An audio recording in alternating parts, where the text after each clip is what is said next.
Assalamualaikum warahmatullahi wabarakatuh. Waalaikumsalam warahmatullahi wabarakatuh.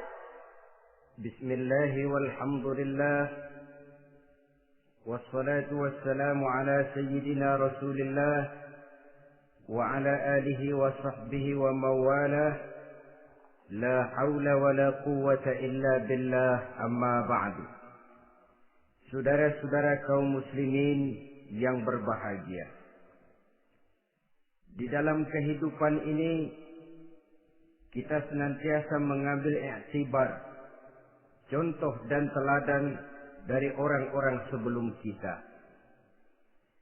Itu sebabnya kepada baginda Nabi kita Muhammad sallallahu alaihi wasallam Allah Subhanahu wa taala menjelaskan cerita para nabi sebelum beliau dalam ayat "Tsumma naqussu 'alaika min anba'ir rusuli ma nusabbitu bihi fu'adak." Demikianlah kami ceritakan kepadamu wahai Muhammad sebagian dari kisah para rasul-rasul sebelum kamu yang dengan itu akan memperkuat hatimu, meneguhkan keyakinanmu dan memantapkan pendirianmu. Inilah manfaatnya belajar dari sejarah. Jadi jangankan kita, baginda Nabi sendiri pun oleh Allah Subhanahu wa taala diceritakan sejarah para nabi sebelum beliau yang dimusuhi oleh umatnya, yang dicaci maki oleh kaumnya, yang terusir dari kampung halamannya, bahkan sampai ada yang terbunuh oleh umatnya. Itu seluruhnya merupakan i'tibar ma nusabbitu bihi fu'adak, untuk memantapkan langkahmu, meneguhkan keyakinanmu dan menguatkan pendirianmu menghadapi perjuangan ini. Sehubungan dengan itu, pada pertemuan kali ini Al-Fakir ingin menyampaikan satu cuplikan kecil dari kehidupan seorang sahabat utama baginda Nabi, yaitu Sayyidina Umar ibn al-Khattab radhiyallahu anhu. Beliau adalah Umar bin Khattab bin Nufail bin Abdul Uzza dari suku Quraisy, golongan Bani Adi. Perawakannya tinggi, kekar dan gagah, melambangkan sifatnya yang pemberani, tegas, dan tidak pernah kenal takut kepada siapapun. Sebelum mendapat hidayah, Umar bin Khattab termasuk orang yang berdiri di barisan orang-orang yang memusuhi umat Islam. Ia terperangkap dalam tradisi jahiliyah, di mana gemar berperang dan bermabuk-mabukan juga merupakan hal-hal yang pernah dilaksanakan dalam kehidupannya sebelum beliau masuk ke dalam agama Islam. Oleh karena itu, dalam kehidupan beragama, hidayah merupakan sesuatu yang penting. Bagaimanapun banyaknya dosa dan kesalahan yang telah dilakukan oleh seseorang, tidak seharusnya menyebabkan ia putus asa dari rahmat Allah. Sebaliknya, bagaimanapun banyak kebajikan dan kebaikan yang sudah dikerjakannya, tidak perlu membuat dia besar hati, puas, bangga, apalagi menjadi lalai karenanya. Sebab kita belum tahu akan bagaimana ujung perjalanan dari kehidupan kita ini. Saudara-saudara, kisahnya pun masuk Islam merupakan peristiwa yang menarik. Pada satu hari, dengan pedang terhunus, Umar bin Khattab menuju Darul Arqam, tempat di mana baginda Nabi biasa berkumpul dengan para sahabat. Melihat mukanya yang beringas, matanya yang nanar, orang sudah menyangka dan mengerti ini tentu akan terjadi pembunuhan. Dalam perjalanan menuju Darul Arqam, Umar bertemu dengan Nu'aim bin Abdullah. Nu'aim bertanya, "Ya Umar, mau kemana ente?" "Mau membunuh itu, si murtad itu." Si murtad yang mana?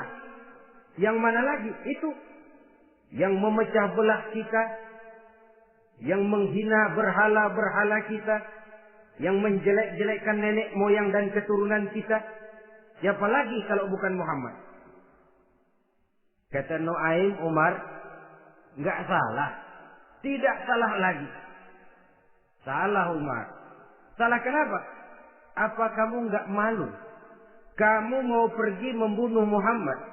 Sementara adikmu sendiri Fatimah, dia sudah termasuk salah seorang pengikut Muhammad.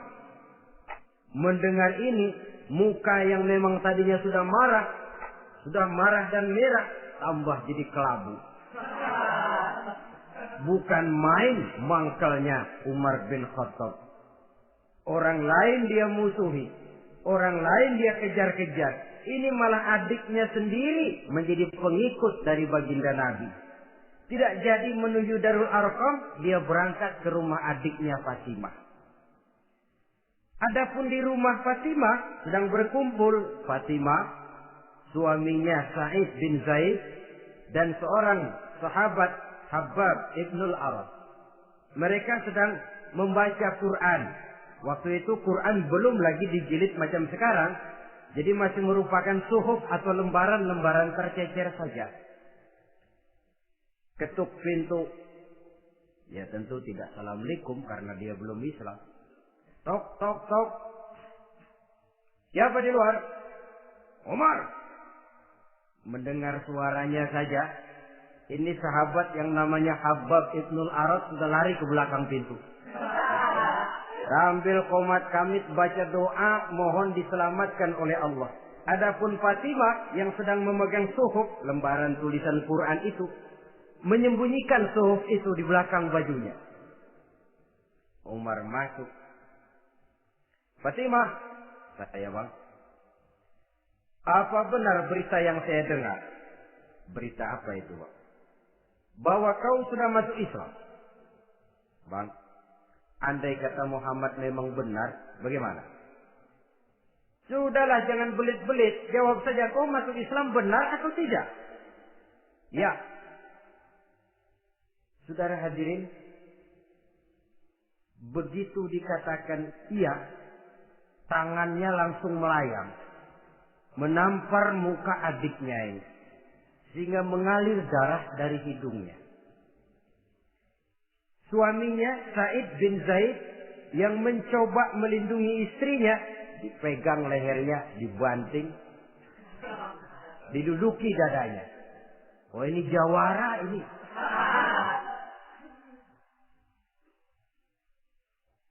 Namun pada saat sedemikian, suara kebenaran terpantul dari mulut Fatimah, adik dari Umar bin Khattab ini. Umar, apakah engkau memukul orang yang bersaksi bahwa tidak ada Tuhan melainkan Allah dan Muhammad Rasulullah? Apakah engkau menganiaya seseorang yang terpanggil untuk mengikuti kebenaran? Manusia macam apa engkau, Umar? Saudara, memang dia orang keras, tapi hatinya mudah menerima kebenaran. Sehingga mendengar kalimat adiknya ini tercenung dia sejenak. Melongo, bengong kata anak sekarang.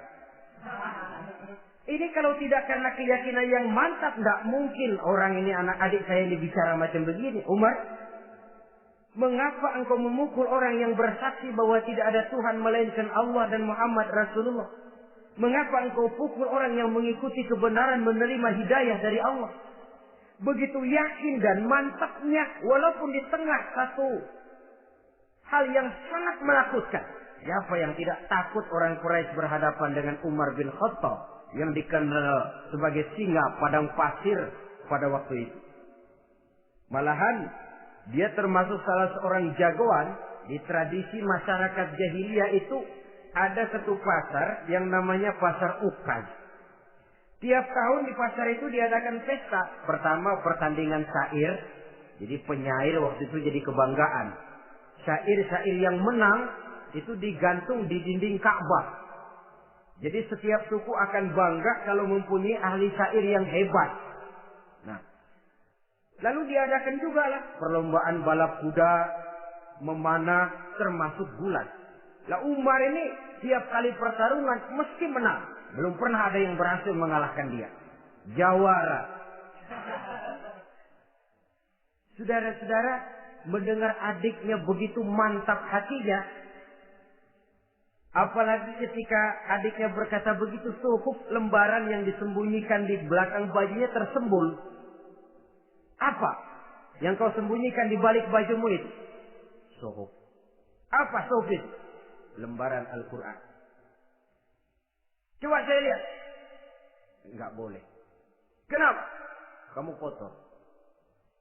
Orang kotor tidak boleh megang Quran. Saya mau lihat. Enggak boleh.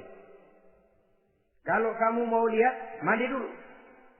Diturutinya permintaan adiknya itu. Lalu diambilnya suhuf tadi. Dia baca. Kebetulan ayat yang dibacanya, ayat pertama dari surah Thaha, yang berlanjut dengan ayat 14 pada surah yang sama. Dia baca. Bismillahirrahmanirrahim. Thaha. Ma anzalna ilaikal Qur'ana litasqa illa tazkiratan liman yakhsha. Thaha, tidaklah aku turunkan Al-Quran ini untuk bikin sukar manusia, melainkan merupakan pengingat bagi orang-orang yang takut kepada Allah.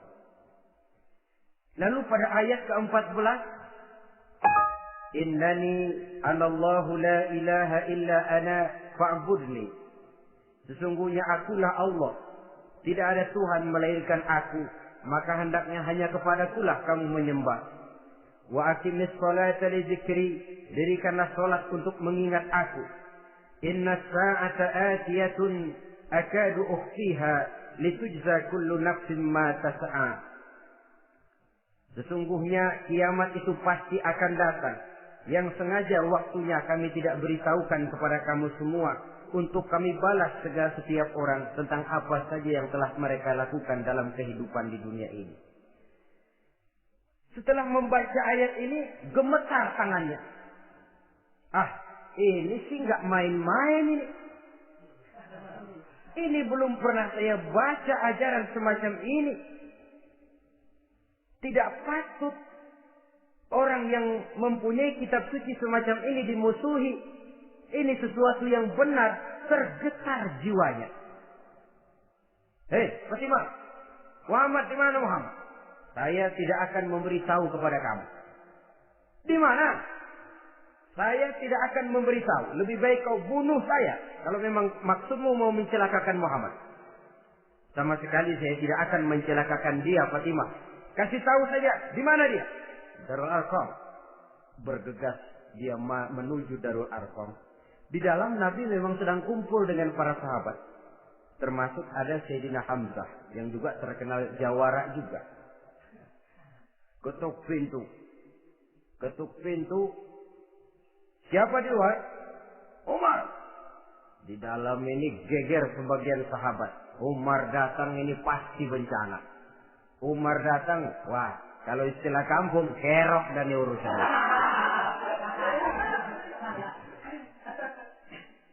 Tapi baginda Nabi menenangkan mereka. Tenang. Mudah-mudahan ada hikmahnya. Sayyidina Hamzah tampil. Bukakan dia pintu.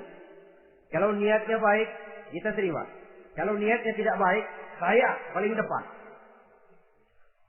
Dibukakan pintu. Begitu dibukakan pintu, Umar masuk merangkul baginda Nabi. Kemudian dengan tersendat, Ashhadu an la ilaha illallah wa ashhadu annaka ya Muhammad Rasulullah. Saya bersaksi tidak ada Tuhan melainkan Allah, dan saya bersaksi bahwa engkau hai Muhammad adalah utusan Allah. Sahabat takbir semua. Allahu Akbar, Allahu Akbar. Kegembiraan meliputi suasana ketika itu. Kenapa? Karena sebelumnya dikala Umar belum masuk Islam, dia merupakan ganjalan yang paling dikhawatirkan oleh umat Islam. Setelah dia masuk Islam, jelas merupakan satu keuntungan yang sangat besar. Dan dia tertarik kepada Islam bukan karena bujuk rayu orang, tidak karena diberikan harta, tidak karena diiming-iming oleh kedudukan tinggi, tapi karena kebenaran hidayah menembus hatinya melalui wasilah ayat dalam surah Thaha yang dibacanya melalui suhuf yang dipegang oleh adiknya tadi. Sejak saat itu berubah 180 derajat Umar bin Khattab radhiyallahu anhu. Tetapi tetap dengan sifatnya keras, tegas, dan tidak pernah kenal takut kepada siapapun.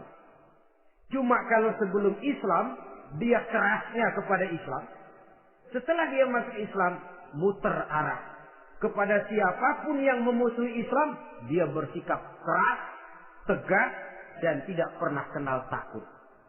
Bahkan setelah beliau masuk Islam, satu hari ketika di Darul Arqam kumpul-kumpul, waktu itu Nabi belum berdakwah secara terbuka karena pengikut masih sedikit. Sayyidina Umar usul, "Ya Rasul, ada apa Umar? Alasna 'alal haqq fi mamatina wa mahyana." Ya Rasul, bukankah kita ini berdiri di atas sesuatu yang benar? Bukankah mati kita, hidup kita untuk melaksanakan sesuatu yang benar? Bala ya Umar, betul Umar. Wallazi nafsi biyadih, innakum la'alal haq in muttum wa in hiyitum. Demi Allah Umar, kata Nabi, sesungguhnya kamu dan kita semua berdiri di atas kebenaran, hidup ataupun mati. Setelah mendapat jawaban begini, Umar masuk kepada tujuan pembicaraannya. Izan ya Rasul, fafimal ihtifal. Kalau memang begitu ya Rasul, kalau memang kita yakin kita berdiri di atas kebenaran, kita hidup karena kebenaran, kita mati pun memperjuangkan kebenaran, fafimal ihtifal. Kenapa mesti ngumpet-ngumpet? Kenapa harus sembunyi-sembunyi? Wallazi ba'atsaka bil haqq, demi Allah ya Rasul, la takhrujanna wa la nakhrujanna ma'ak. Tuhan harus keluar menyampaikan Islam ini secara terbuka, dan kami akan mendampingi Tuhan dengan segenap jiwa dan raga. Sekali masuk Islam gak tanggung-tanggung. Yang kayak begini ini yang kita perlukan sekarang ini. Begitu masuk Islam gak tanggung seluruhnya, jiwa dan raganya masuk Islam. Beliau yang pertama kali mengajukan ide, kenapa harus dakwah sembunyi ya Rasul? Wong kita berdiri di atas kebenaran, memperjuangkan sesuatu yang hak. Kalau kita mati, kita pun mati membela kebenaran. Kenapa mesti fafimal ikhtifa? Kenapa harus sembunyi-sembunyi?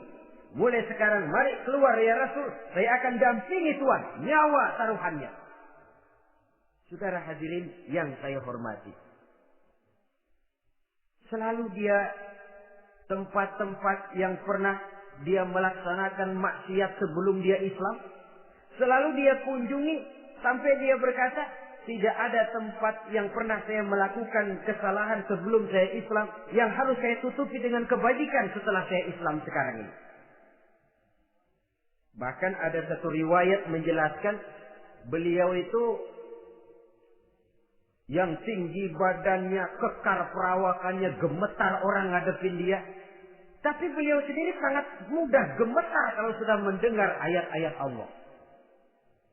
Sehingga ada satu riwayat menjelaskan Sayyidina Umar itu setelah masuk Islam, kalau sholat kadang-kadang bila menoleh ke kanan beliau senyum, bila menoleh ke kiri beliau menangis berurai air mata. Ada orang bertanya, ya Umar, kenapa menengok ke kanan kau senyum, ke kiri kau menangis? Itulah kalau saya ingat jahilnya saya sebelum Islam. Adapun bila saya menoleh ke arah sebelah kanan saya tersenyum, teringat betapa dulu saya membuat berhala dari korma. Saya tumpuk-tumpuk, saya susun begitu.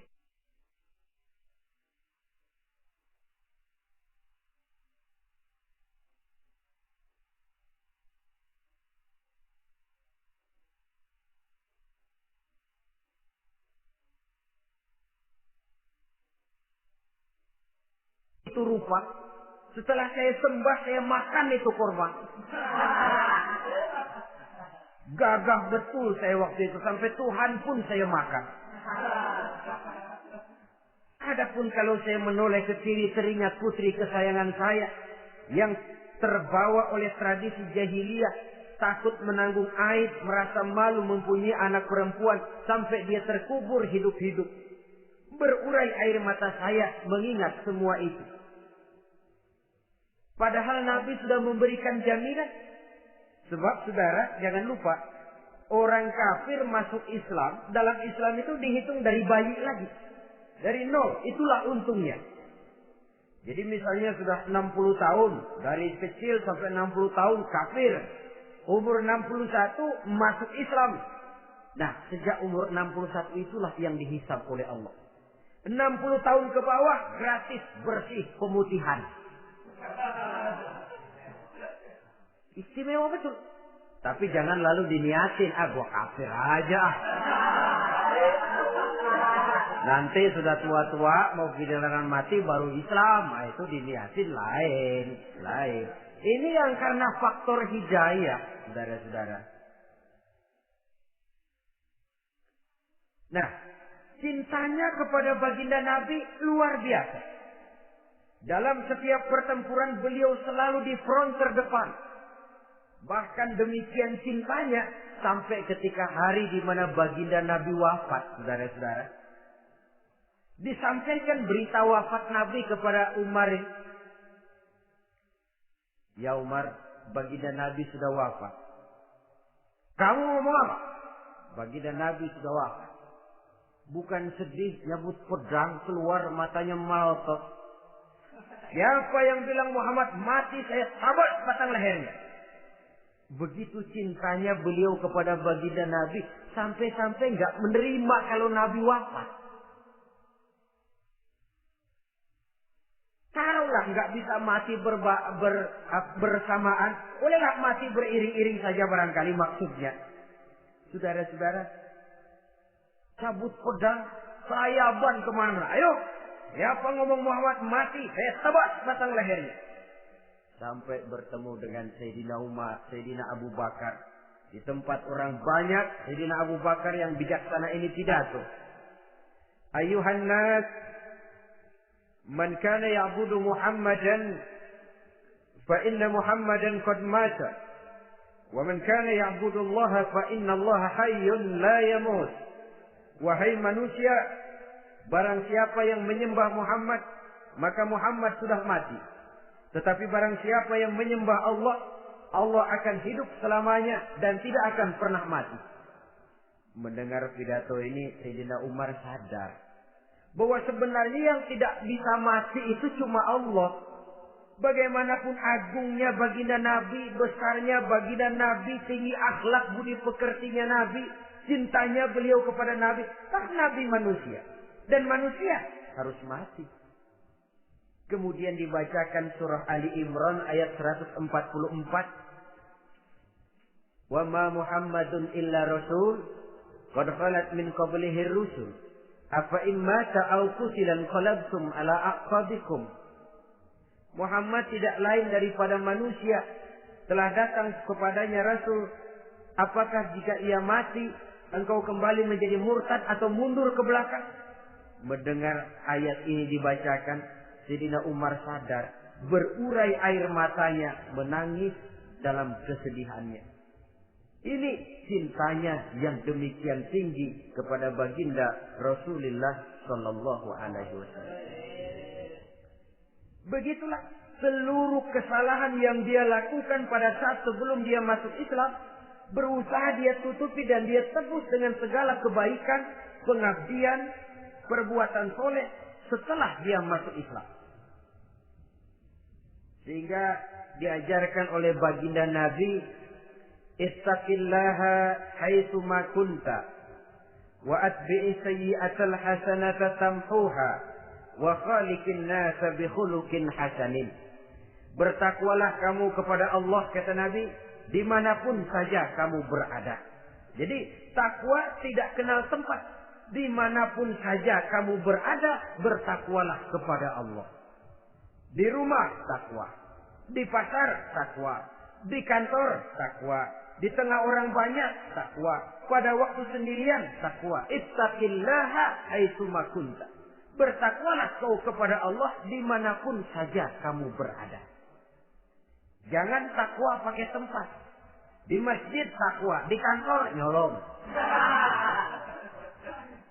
Itu tidak haitsuma kunta yang diajarkan oleh Nabi. Dimanapun kamu berada, bertakwalah kepada Allah. Wa atbi'i sayyi'atal hasanah tamhuha. Dan iringi perbuatanmu yang salah dengan kebaikan. Jadi kalau satu saat terselip kita berbuat salah, cepat iringi dengan kebaikan. Tamhuha, dengan harapan kebaikan yang kita kerjakan akan menutupi dosa yang terselip kita lakukan. Ngomongin orang, astagfirullahaladzim, banyak istighfar. Istighfarnya mudah-mudahan bisa nutupin dosa karena ngomongin orang. Tapi jangan lalu tambah sulap. Ngomongin orang istighfar, terus ngomongin lagi istighfar lagi. Itu tentu tidak bisa dengan cara begitu. Barangkali terselip pernah mengambil harta orang tanpa alasan yang hak, imbangi dengan rajin sedekah misalnya. Barangkali pernah menyakiti hati orang, imbangi dengan perbuatan yang bisa menyenangkan hati orang lain. Itu namanya mengiringi perbuatan yang bersifat salah dengan kebajikan. Ini yang dilakukan oleh Sayyidina Umar. Setiap pelosok hampir dia datangi. Tempat-tempat di mana dia pernah melakukan kesalahan sebelum Islam, di sana dia tegakkan kebajikan dan kebaikan. Kegagahannya, keperkasaannya, keberaniannya sepenuhnya bulat-bulat sudah diwakafkan untuk kepentingan Islam. Saudara hadirin yang saya hormati, diperlukan orang-orang yang punya keberanian macam Sayyidina Umar. Berani karena panggilan hidayah, bukan berani babi. Berani juga babi, cuman nyeruduk. Artinya berani yang tanpa pertimbangan. Berani yang tanpa pertimbangan pada akhirnya akan menyulitkan kita sendiri. Beliau gagah, beliau berani, beliau punya kekuatan, beliau punya wewenang. Dan itu dimanfaatkannya untuk menjadi backing baginda Nabi kita Muhammad sallallahu alaihi wasallam. La takhrujanna wa la nakhrujanna ma'ak ya Rasul. Ya Rasul, keluar, sampaikan dakwah secara terbuka. Saya akan mendampingi Tuhan. Jika ada yang ganggu Tuhan, saya paling depan. Backing yang mendampingi Rasul untuk menyampaikan risalah Islamiyah ini. Saudara hadirin yang saya hormati, wa khaliqin nasa bi khuluqin hasanin kata Nabi. Dan pergaulilah manusia dengan akhlak yang baik, karena dengan ini kau bisa mengambil hati orang. Dalam hadis lain katakan, innakum la tas'una an-nasa bi amwalikum walakin yas'uhum minkum bastul wajhi wa husnul khuluq. Kamu tidak akan bisa menyenangkan orang banyak dengan hartamu, tapi kamu bisa ambil hati mereka dengan budi pekerti yang luhur dan muka yang manis. Dengan harta belum tentu kita bisa menyenangkan semua orang. Tapi budi pekerti yang luhur, muka yang manis, itu yang akan bisa membuat kau menyenangkan orang banyak.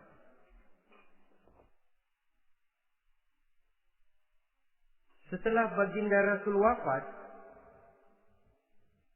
pernah ketika berkumpul, Sayyidina Abu Bakar berkata kepada Sayyidina Umar, "Ya Umar, saya baiat kamu untuk menjadi khalifah."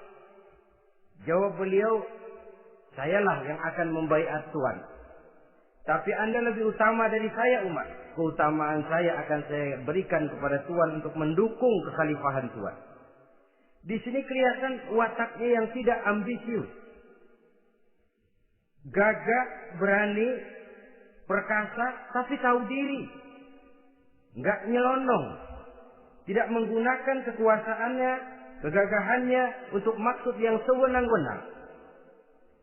Oleh karena itu setelah Sayyidina Abu Bakar wafat, beliau dilantik menjadi khalifah, keluarlah pidatonya yang terkenal. Ayuhan nas, inni qad wullitu alaikum, walastu bi khairikum. Hai manusia, aku telah dipilih menjadi pemimpin kamu. Padahal aku bukanlah orang yang terbaik di antara kamu. Kalau tidaklah karena aku melihat keutamaan, keteguhan yang dapat melindungi kalian, berat rasanya aku memikul amanah ini. Sebab apa? Alangkah beratnya menunggu datangnya perhitungan di akhirat nanti terhadap Umar. Ini yang jadi motifnya memegang jabatan khalifah. Sungguh berat bagi Umar menunggu datangnya saat perhitungan. Sehingga seolah-olah kalau bisa lah jadi Umar bin Khattab saja, jangan jadi khalifah kalau bisa. Tapi moya umat sudah kadang memilih. Sehingga benar kalau dalam satu hadis Nabi pernah mengajarkan jangan memberikan satu jabatan kepada orang yang memintanya. Sebab orang kalau sudah minta jabatan, apalagi pakai jilat-jilat, pakai upeti-upeti, tentu ada tendensinya. Ada batu di balik udang. Kalau udang di balik batu kan mungkin nggak kelihatan, tapi kalau batu di balik udang kelihatan betul itu. Ada maunya, ambisinya. Jangan memberikan satu jabatan kepada orang yang memintanya. Seakan di batinnya Sayyidina Umar menyesali. Kenapa Umar nggak jadi Umar saja, kok mau jadi khalifah gitu. Alangkah berat perhitungan buat saya di akhirat nanti. Nah, setelah jadi khalifah, sebagai satu iktibar, saya akan mencoba mengemukakan beberapa sifatnya yang menonjol untuk pelajaran buat kita semua. Pertama, sikapnya terhadap keluarganya setelah beliau menjadi khalifah. Kedudukan sebagai keluarga Umar bin Khattab bukan merupakan kedudukan istimewa. Itu ditanamkan betul kepada keluarganya. Jangan karena bapakmu khalifah, lalu mentang-mentang anak khalifah kau merasa dapat fasilitas, merasa bisa berbuat semau-maumu, kau harus punya tanggung jawab dan beban moral, memberikan contoh yang lebih baik kepada rakyat. Ini yang ditekankan kepada keluarganya. Kalau beliau mau mengeluarkan undang-undang, undang-undang itu lebih dahulu dibicarakan di tengah keluarganya, kumpul anak-anaknya, ini akan ada undang-undang begini. Siapa di antara kalian mau mentaati, persilakan, yang tidak pun persilakan. Tapi saya ingatkan, kalau ada dari keluarga Umar yang melanggar peraturan yang saya keluarkan ini, saya akan menghukumnya 2 kali lipat karena dia keluarga saya. Menghukumnya 2 kali lipat karena dia keluarga saya. Jadi bukan mentang-mentang anak babe, lalu kebal hukum. Tidak. Siapa yang di antara kalian melanggar peraturan ini, akan aku kenakan hukuman 2 kali lipat karena dia keluarga. Nah, saudara hadirin yang saya hormati, lalu berwibawa, dijaga betul keluarganya. Satu hari beliau datang ke rumah putranya Abdullah bin Umar. Ketika masuk dilihatnya Abdullah bin Umar sedang makan daging. Makan daging. Merah muka Umar. Mentang-mentang anak khalifah ya. Mentang-mentang anak Amirul Mukminin ya, kamu makan daging. Lihat tuh rakyat kita masih banyak yang kelaparan, makan daging, makan roti keras. Padahal itu halal. Sesuatu yang diperoleh dengan usahanya sendiri. Tetapi begitu hati-hatinya Umar untuk menjaga pandangan orang. Keluarga khalifah merupakan beban moral sebab akan dijadikan contoh oleh rakyatnya. Mentang-mentang anak khalifah ya, makan daging. Lihat tuh rakyat, roti keras digarotin. Lain saat beliau pergi ke satu pasar. Di situ dilihat ada sapi gemuk-gemuk. Tempat lain sapinya kurus-kurus. Tanya, ini yang gemuk-gemuk sapi siapa? Sapi Abdullah bin Umar. Sapi anaknya. Panggil Abdullah bin Umar, suruh sini. Datang anaknya. Abdullah bin Umar, bagaimana ceritanya sampai ini? Begini Bapak. Dahulu itu dengan uang saya beli sapi kurus-kurus. Lalu saya rawat Saya berikan upah orang untuk merawat sapi-sapi itu. Sampai sekarang dia menjadi gemuk. Akan saya jual dan keuntungannya tentu sesuatu yang halal. Subhanallah, kata Umar. Kau ini anak Amirul Mukminin. Jual sapimu. Ambil modalnya, untungnya, masukkan Baitul Mal untuk urus kepentingan orang Islam. Dia nggak mau anaknya terlibat bisnis, dompleng kekuasaan ayahnya.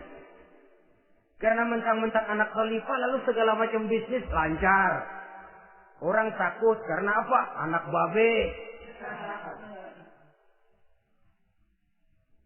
Ada lagi. Pada waktu pembagian harta ghanimah, putri beliau yang namanya Hafsah, ini adalah istri baginda Nabi, meminta bagian.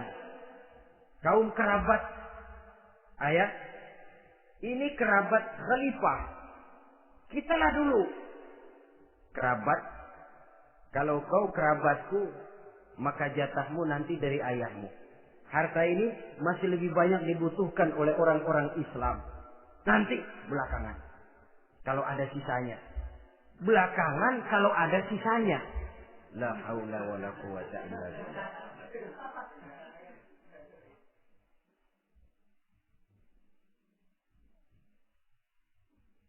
Saudara hadirin, itu terhadap keluarganya.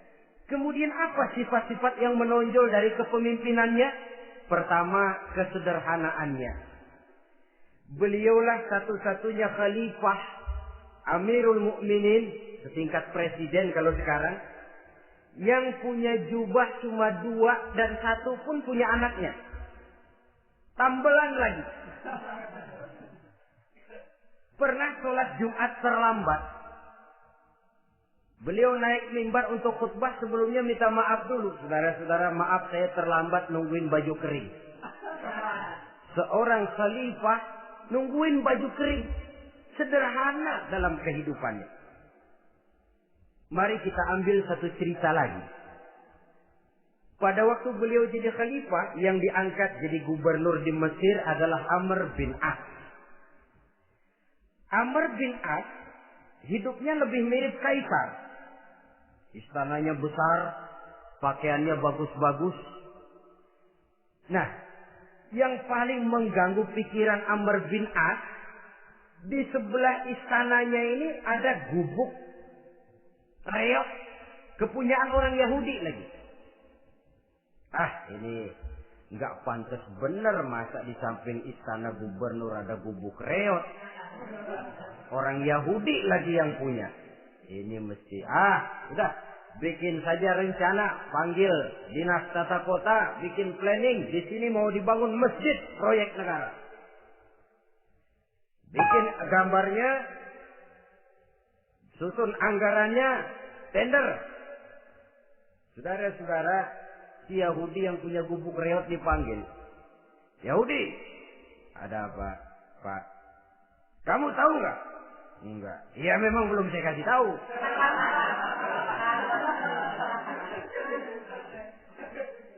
Ada apa, Pak? Itu kamu punya gubuk. Tahu? Kena proyek. Proyek apa, Pak? Kami mau bangun masjid besar di sini. Dan tidak sesuai ada gubuk reok di samping tempat gubernur. Jadi maksud Bapak, gubukmu, tanah-tanahnya mau saya bebaskan. Saya beli. Enggak mau, Pak. Saya enggak mau jual. Saya bayar 2 kali lipat. Enggak mau. 3 kali lipat. 6 kali lipat juga enggak mau, Pak. Saya dari muda peres keringat banting tulang itu masih gitu-gitunya, Pak, tempat saya tinggal. Gubuk reot sama tanahnya sedikit. Makmur saya, Pak, cuma rumah sama sumur.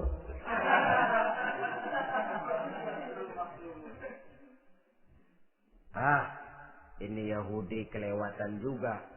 Akhirnya turun perintah, sudah, kalau dia nggak mau dibebaskan, gusur saja, tarik, ambil bulldozer. Digusur. Yahudi ini berurai air matanya.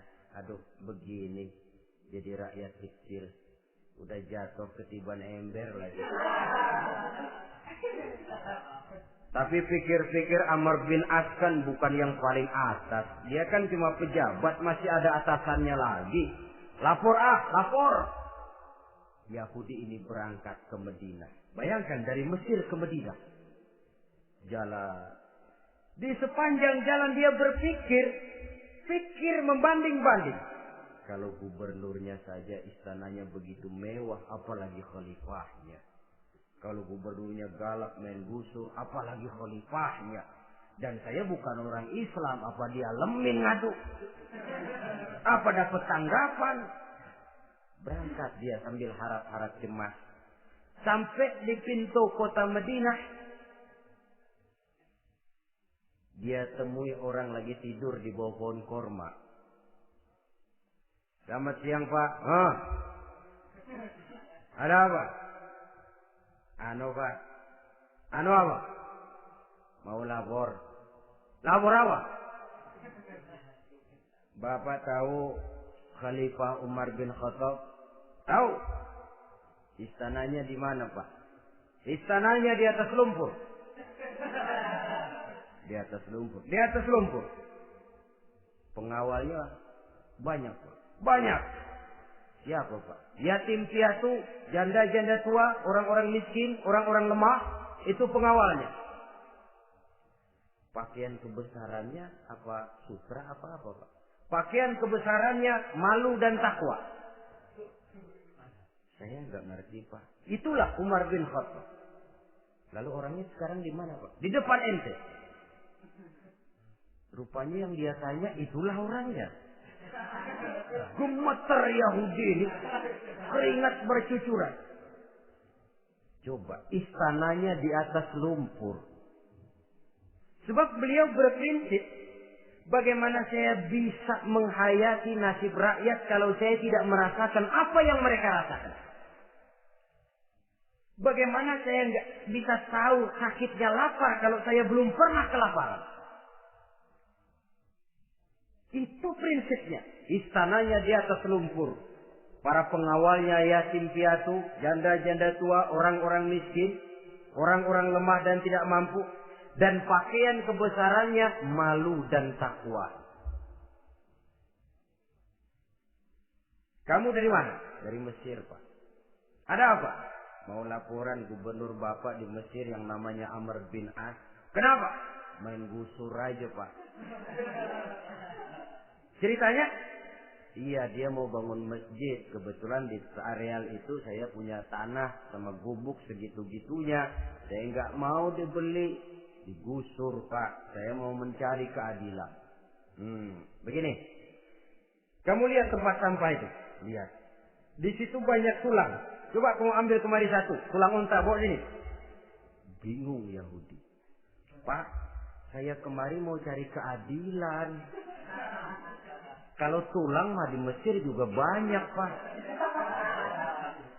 Sudahlah, pokoknya kau ambil saja tulang itu. Coker dapat dikasih. Tulang itu digaris lurus oleh Sidina Umar dengan ujung pedang. Nah, kau bawa kepada Amr bin As. Makin bingung itu Yahudi. Suruh bawa tulang cuman digaris. Nanti saya ngomong apa, Pak? Sudahlah, kasih saja. Pulang dia. Sampai di Mesir. Tuan Gubernur, ada apa? Saya baru menghadap Khalifah. Kemudian beliau sampaikan ini. Dikasih tulang. Amr bin As melihat tulang ada goresan lurus dengan ujung pedang. Gemetar. Badannya keluar keringat dingin. Panggil kepala proyek. Proyek batal. Masjid nggak jadi didiriin. Itu gubuk Yahudi diriin lagi. Ini Yahudi makin bengong. Ini gubernur dapat tulang doang segitu takutnya.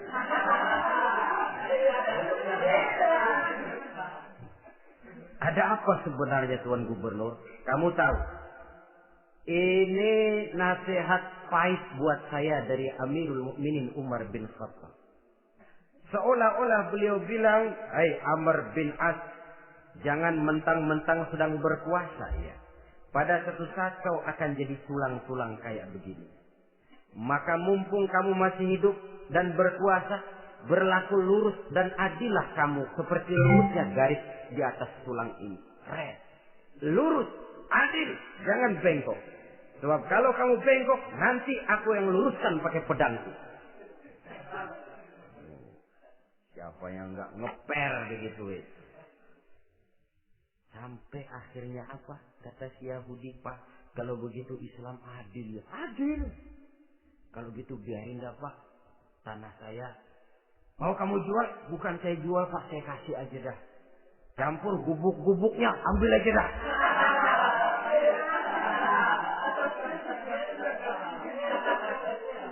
Masuk Islam di Yahudi ini oleh karena keadilan dari Umar bin Khattab. Begitulah kesederhanaan hidupnya. Sampai saudara, yang ironi betul, pernah Utsman bin Affan, Ali bin Abi Thalib, Thalhah dan Zubair kumpul mendengar berita bahwa Sayyidina Umar ini punya hutang. Bayangkan, seorang khalifah untuk melangsungkan hidupnya sampai punya hutang. Padahal Baitul Mal di bawah kekuasaannya. Berunding Utsman, Ali, Thalhah, Zubair. Kalau kita langsung ngomong sama Umar nggak enak dong, dia nggak bakalan terima. Lewat putrinya aja, Hafsah. Baik. Hafsah ngomong sama Umar, Abah, kenapa? Bagaimana kalau honor Abah ditambah, ditingkatkan supaya hutang bisa ketutup? Hafsah, saya Abah. Siapa yang nyuruh kamu ngomong begitu? Enggak ada. Ada. Saya tahu ada ini. Kalau enggak ada, kamu enggak mungkin ngomong begitu. Tapi orangnya kalau saya tuntut, mereka mungkin enggak mau. Sekarang saya mau tanya Hafsah, kau kan istri Rasul, betul? Nah, saya mau tanya, suamimu makanannya apa? Daging? Bukan. Roti. Tempat tidurnya kasur empuk? Bukan. Kain kasar yang kalau musim panas kami bentangkan, kalau musim dingin separuh buat tidur, separuh buat selimut. Pakaian yang dibelikan untukmu berapa banyaknya? Cuma 2. Nah, itu guru saya. Orang yang paling saya cintai. Dan itu yang saya ikuti. Bahkan setelah beliau wafat, Sayyidina Umar ini, hutangnya ditanggungkan kepada anaknya Abdullah bin Umar. Dan itu pun dilunasi dengan menjual rumahnya. Hingga rumahnya itu disebut Darul Qadha, rumah bayar hutang. Begitu kesederhanaannya. Jadi nggak pakai aji mumpung jadi khalifah lalu kayak ikan gurita, tangan yang mana aja megang. Itu kan mental monyet. Monyet itu kan begitu. Tangan megang kiri kanan, mulut ngawal, kaki megang, temennya dikasih masih ngerampas juga. Monyet rakus betul itu. Itu kesederhanaannya. Kenapa kesederhanaan yang timbul? Karena sikap zuhudnya. Zuhud itu tarkud dunia li ajlil akhirah. Orang yang mengambil dunia hanya yang diperlukan dengan lebih mengutamakan kehidupan akhirat. Watak zuhudnya yang sangat menonjol. Dialah pahlawan yang paling berani di medan perang. Dialah imam yang paling khusyuk di masjid. Dan tidak jarang kalau sholat sendiri, begitu membaca ayat yang menceritakan neraka, nangis berurai air matanya. Saudara hadirin ma'asyiral muslimin rahimakumullah. Jadi kesederhanaan dan kezuhudan ini bukan lewat teori disampaikan oleh Umar.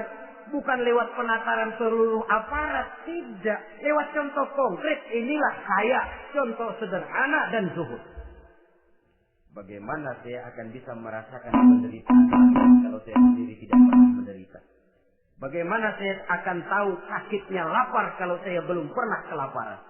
Maka tanpa penataran, tanpa upgrading segala macam, berhasil karena prinsip keteladanan. Beliau jadi contoh utama. Dan sumber utamanya tentu tidak lain karena contoh dari baginda Nabi besar Muhammad sallallahu alaihi wasallam. 2, sederhana, yang kedua zuhud. Yang ketiga, sifat yang menonjol dari kekhalifahannya adalah adil. Kalau sudah bicara soal hukum, dia tidak pernah kenal kompromi. Adalah seorang pemuka Nasrani masuk Islam. Namanya Jabalah bin Aiham. Ketika dia bikin haji, kain ihramnya keinjak orang Arab yang hitam. Badui. Jengkel. Dia merasa bekas tokoh. Enak aja nih orang udah jelek nginjak lagi. Ditempelin orang tadi. Orang ini lapor kepada Umar. Panggil Jabalah bin Aiham. Panggil. Kau ditampar? Betul Khalifah. Tampar dia. Tampar lagi. Dipukul orang itu. Di depan Sayyidina Umar. Jadi tidak karena kau ini bekas kepala suku, kau ini bekas orang terhormat, lalu ada kebijaksanaan yang tidak bijaksana. Kebijaksanaan yang akhirnya jadi tidak bijaksana. Dan itu memang sudah dimulai dengan memblokir keluarganya. Tidak satu keluarganya pun yang boleh mempunyai perasaan bahwa menjadi keluarga khalifah merupakan fasilitas dan keuntungan. Kau jangan makan di atas punggungku. Kau jangan menikmati fasilitas di atas keringatku. Dan tidak ada keinginan mewariskan jabatan khalifah kepada anak-anaknya. Pernah beliau musyawarah. Saya bingung. Kenapa khalifah? Gubernur Kufah ini sulit nyari orang. Diangkat yang lemah, rakyat ngeluh. Diangkat yang keras, rakyat juga ngeluh. Ada calon khalifah. Kalau ini mah nggak salah lagi nih buat gubernur Kufah. Siapa? Abdullah bin Umar. Anak beliau sendiri. Melotot matanya. Jangan macam-macam kau. Cukup satu orang Umar memegang jabatan ini. Kalau berhasil, kami keluarga Umar sudah merasakannya. Kalau gagal, cukup kegagalan seorang Umar. Tidak berusaha mengorbitkan anaknya. Oh, anak babe diangkat jadi jadi ano. Tidak, malah diblokir. Cari yang lain. Tapi Abdullah bin Umar cukup syarat ya khalifah. Dia orang bertakwa dan soleh. Yang takwa dan soleh bukan cuma anak Umar. Anak orang lain juga banyak yang takwa dan soleh. Itu prinsipnya. Sehingga ketegasan ini membuat orang jadi sungkan. Dan tidak seorang pun berani kirim-kirim upeti hadiah. Oh, pernah itu ada pejabat dari Azerbaijan kirim makanan. Kue. Mending apa? Kue. Gitu dicicipi enak. Enak juga ya kue ini. Enak khalifah. Ini di sana apa makan rakyat biasa? Bukan. Ini makanan orang-orang fit. Nah. Dibungkus lagi itu kue. Dibungkus. Ontamu mana? Di luar. Ambil, bawa pulang, serahkan lagi kepada gubernur di sana, kasih tahu salam dari Umar bin Khattab. Kenyangkan dulu rakyat dengan makanan seperti ini. Kita belakangan. Jadi kalau rakyat lapar, saya orang pertama yang akan merasakan kelaparan. Tapi kalau rakyat makmur, biarlah saya menjadi orang terakhir yang kenyang. Kan bagus prinsip itu. Jikalau rakyat kelaparan, saya akan jadi orang pertama yang merasakan lapar. Tapi kalau rakyat makmur, biar saya jadi orang terakhir yang kenyang. Jangan dibalik. Pada saat rakyat kelaparan, dia kekenyangan. Dan selanjutnya, sikap keadilannya ini, saudara-saudara, menyebabkan hukum lalu jadi berwibawa. Pernah beliau jalan-jalan di lorong kota Madinah. Di tempat yang namanya Harah bersama Aslam. Ada ibu-ibu, anaknya nangis. Lapar ma. Sabar, dikit lagi matang katanya. Emang si ibu lagi ngerebus. Bunyi, air ngegulak. Luguk. Umar lihati dari jauh. Belum juga matang. Ini anak dari nangis, lapar, sampai capek nangis, sampai tidur. Anak tidur, Umar samperin. Bu, emang masak apa sih kok nggak bisa matang? Saya nggak masak apa-apa tuan. Itu pating kerupuk apa? Ketika dibuka ya cuma air saja. Subhanallah, ibu sudah ngebohongi anak ibu sendiri. Habis harus bagaimana tuan? Saya sudah nggak punya makanan untuk dimasak. Sementara perut nggak kenal kompromi. Jalan satu-satunya, ya terpaksa anak saya bohongi. Saya bilang sebentar lagi matang sampai dia tidur sekarang ini. Memangnya Khalifah Umar gimana sih ngurusi rakyat? Subhanallah, dia orang zalim. Dia yang memegang urusan kami, tapi dia tidak tahu nasib saya. Anak kelaparan, keluarga terlantar. Oh, begitu. Iya. Zalim betul Umar bin Khattab itu. Kalau begitu, Ibu tunggu sebentar. Dia pulang bersama Aslam menuju Baitul Mal. Dia ambil tepung 1 karung, dipikul sendiri. Dipikul sendiri, kata Aslam, ya Khalifah, biar saya yang bawa. Jangan. Kenapa Khalifah? Apa kau kira kau sanggup mikul dosa saya di akhirat nanti? Biar saya yang mikul sendiri. Dia bawa ke tempat ibu-ibu. Dia masakin sendiri. Nah, Bu, sudah matang, persilahkan masak. Makan. Alhamdulillah Tuan. Mudah-mudahan Allah memberkahi Tuan. Tuan lebih baik dari Umar bin Khattab yang zalim itu. Memang sebenarnya Tuan siapa, kata si ibu? Saya. Iya. Saya ya Umar bin Khattab yang ibu bilang zalim itu. Gemetar si ibu. Gemetar si ibu. Tapi memang peka dan menghargai kritik orang. Tidak membungkam setiap orang yang nadanya sumbang atau berbeda. Kadang beliau berkata, saya khawatir karena orang terlalu segan dengan saya, lalu gak ada yang berani negur kalau saya salah. Kan begitu biasanya. Karena sudah terlalu segan, lalu semuanya orang mau diaminin saja. Asal dibilang gak benar, marah, jengkel. Lalu disingkirin, maunya diiyain, inggih, kula nuwun. Oke bos. Beliau bilang, saya khawatir kalau tidak ada orang yang mau menegur kesalahan saya jika saya terlanjur nanti. Itu muncul orang. Demi Allah, saya akan menegur Tuhan dengan pedang saya ini. Cerah mukanya, senyum bibirnya. Alhamdulillah, anak muda, saya memerlukan orang macam kau. Yang berani berkata ya terhadap yang benar dan tidak terhadap yang tidak benar, apa dan bagaimanapun resikonya. Di sini kelihatan sikap beliau menghadapi orang yang berbeda pendapat.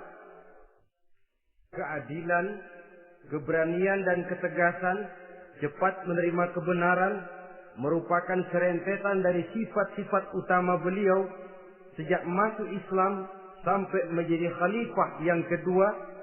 Bahkan dengan jasa beliau, Islam kemudian tersebar, menembus dinding Jazirah Arabia, memasuki Bizantium dan Persia, sehingga beliau juga dikenal sebagai periode Al-Futuhat Al-Islamiyah. Nah, saudara-saudara, inilah cuplikan kecil dari kehidupan seorang agung dan besar yang memang sangat terbatas kata-kata untuk melukiskan kebesaran itu.